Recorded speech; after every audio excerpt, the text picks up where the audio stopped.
Hey everyone, Jonathan Troen here.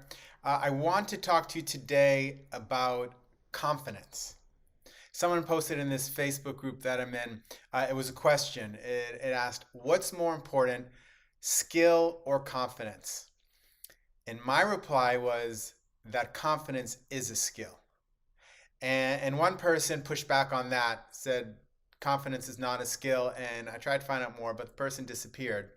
But I am here to tell you, under no uncertain circumstances, that confidence is a skill. It is a skill, it can be practiced, and you can get better at it. I was not always a confident person. I was the exact opposite. I was what you would call completely unconfident.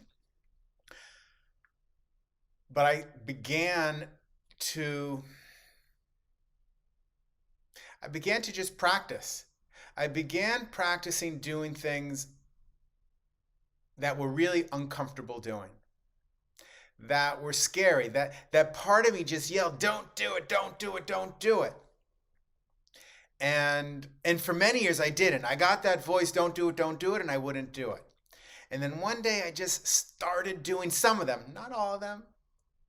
And to be honest, there's still things I don't do that I'm looking to do, that I'm looking to build that next level of confidence. So, it's like stairs going up.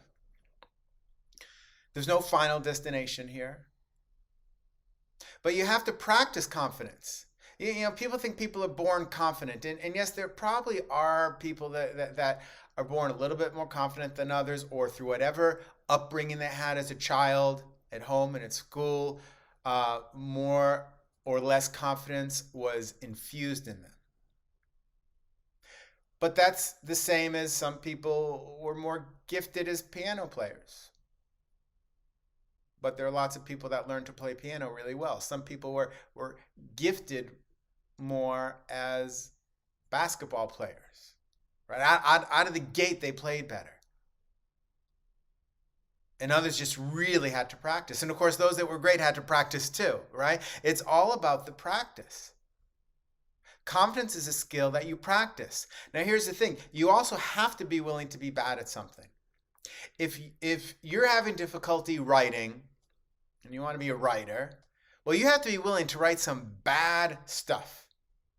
Now, you don't need to show it to anybody, but you can. Just write a whole bunch of bad stuff, and eventually you'll get good at it. The good comes out because you've been practicing. If you want to make videos like this, do a lot of bad videos so that you can begin to make good ones. Man, if you would have seen some of the videos that I did years and years and years and years and years ago, decades ago,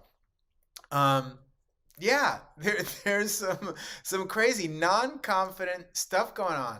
I remember when I first started interviewing bands, like way back and this was in the 90s when I was interviewing music artists. And man, I started out a terrible interviewer. I just wanted to meet the band, so I did it. But you know what? I got really good at it. Started doing it a lot.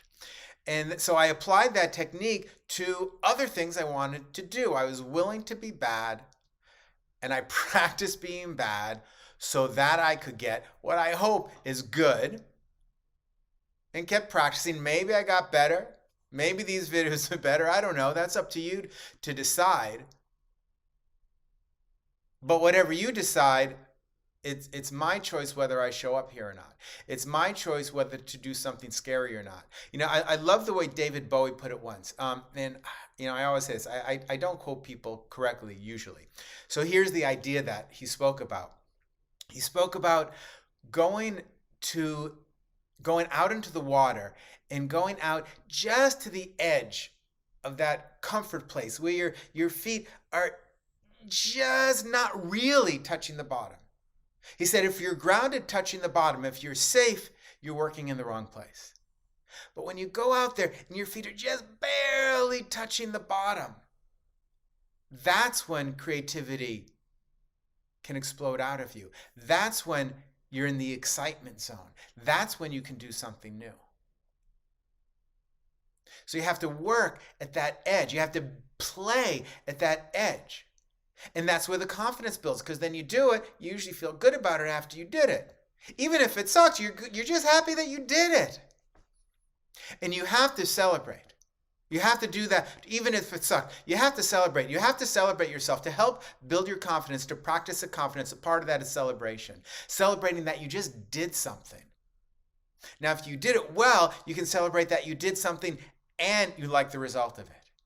But if you don't like the result of it, that's okay. Remember, you have to do a lot of bad things before you do the good things. So you have to celebrate that you showed up. Confidence is showing appreciation for yourself and your talents.